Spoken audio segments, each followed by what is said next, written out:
Good morning. So, Rafa ulit, GTA Cars. So, tagal tayong walang vlog kasi may dami ditong nagpa-repair lang. So, ngayon, mga tapos na. Hindi kami tuloy makabili kasi kulang yung parking. Alam niyo naman dito, masikip ang parking dahil napuno na ng sasakyan. So, ito yung kay Sir Jojo na unit. Teka, ituturo ko kayo, papakita ko. New look to eh. Yan yung unit ni Sergio. Dinala sa amin to, pinatowing. So, ito, di naman sa amin galing na unit ito. Ano ba naging problem nito? Overheat, no? Overflow. So, kaya tayo natagalan kasi punong-puno dito. Merong mga unit na nasa labas pa, puro EcoSport. So, ngayon, ang problema, tumagal sa mga machine shop tong mga to nung pina-repair nila. Kaya natingga tuloy kami, tuloy ang makapag-vlog. Wala naman ako ma-vlog. So, ngayon, all goods na. Isa't kalating araw na nakabukas yung makina nito. Tinirada to ni Kuya Edu. Check namin, minomonitor yung temperature. All goods. Si Mark Yakis, tulala. So, all goods at very goods. Pwede nyo nakuhanin to.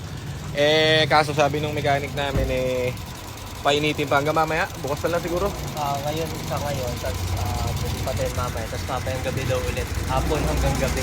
Hapon hanggang gabi. So, bukas na lang natin release pala.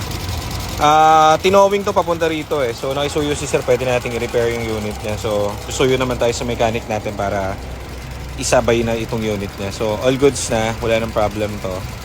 Tapos, meron sa ating naggumalaw. Sila Ma'am Sambales, nakita nyo? Ang dami sa ating dalang prutas. May alabang pa. Oo, ang dami nga eh. So, ito, tingnan nyo tong unit nila, ma'am. Galing to siguro mga 2 months ago na nila nabili to eh. So, problem dito si ma'am, kasali sa mga group ng Fiesta. So, may problema siya kasi mga comment doon. Pinapapunta lang dito kasi pinagpapalit ng coolant. Diba? So, all goods. Yan. Galing pa kayo Sambales, sir, no? Sambales pa yan sila, sir.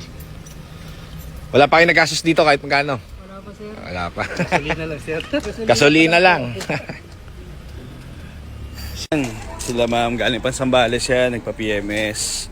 At saka syempre regular check-up na rin since nakabili sa amin sila ma'am ng sa amin actually sa amin galing to. Hindi ko lang matandaan kung ilang buwan na. Ayan, napanas na sila ma'am. Ma'am sir, thank you po ulit. Bye-bye po. Wala na kaming alalahanin. Ayan. From Sambales sir, no? Layo. Nice. Yung ma'am, yung tip nyo sa amin, pambibili na lang namin ng damper nyo yan, ma'am. Ma'am, hindi naman kami kasi masyado malaki yung binigay nyo, ma'am. So, damper na lang yan, ma'am. Para next time pagbalik nyo, ikabitin natin. Okay. Ingat po, ingat po. Bye-bye po.